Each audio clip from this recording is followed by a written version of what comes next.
প্রত্যেকটা সময় প্রত্যেকটা মুহূর্ত যেন আমি তার আমানতকে রক্ষা করতে পারি, এই ব্যাপারে আমাদেরকে সতর্ক থাকতে হবে।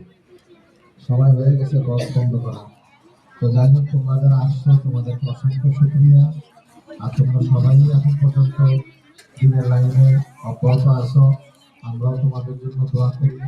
আল্লাহ তাআলা তোমাদেরকে বর্তমান জামানার শ্রেষ্ঠ মনোনীত বান্দা হিসেবে আল্লাহ কবুল করেন।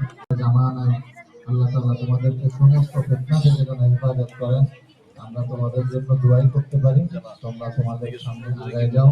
তোমাদের কল্যাণ, তোমাদের সফলতা, তোমাদের সম্মান, তোমাদের সমস্ত ভালাই আমরা চাই। আমাদের চাওয়ার মধ্যে কোনো স্বার্থ নেই।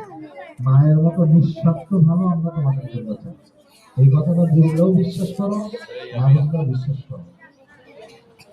আমরা যে তোমাদেরকে প্রকৃত ভালোবাসি, নিঃস্বার্থ ভালোবাসি, এই কথাটা বুঝলেও তোমরা মেনে নাও। থাকবে বছরে একটা দিন, একটা বা 2টা ঘন্টার জন্য, যদি খুব বেশি কষ্ট না হয়, একবার একটু এসে দেখে যেও।